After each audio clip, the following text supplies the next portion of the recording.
Hello అండి, welcome back to chunky kitchen. ఇవాళ బ్యాంబినోతో సేమియా పులిహోర చేశానండి. ఇది ఎవరైనా కూడా కరెక్ట్ టిప్స్ పాటిస్తూ చేశారంటే ఎవరైనా చేసుకోగలుగుతారు. అంత ఈజీ రెసిపీ, ప్లస్ టేస్ట్కి అయితే చెప్పనవసరం లేదండి, అంత బాగుంటుంది. ఒక 2 స్పూన్లు ఎక్కువే తింటారు. మీరు కూడా వీడియో చూసి మీకు ఎలా విధంగా వచ్చిందో నాకు కామెంట్స్లో తెలియజేయండి.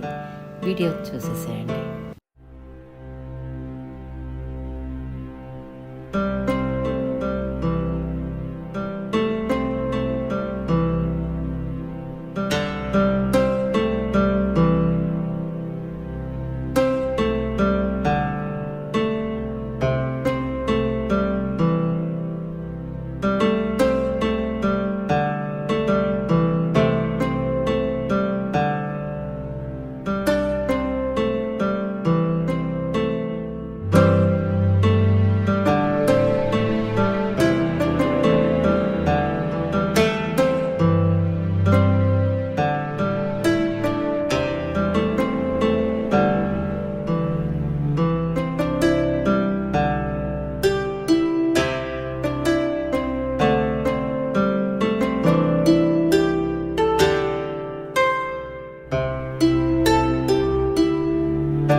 మీకు కనుక ఈ వీడియో నచ్చినట్లయితే please like, share, comment and subscribe to chunky kitchen.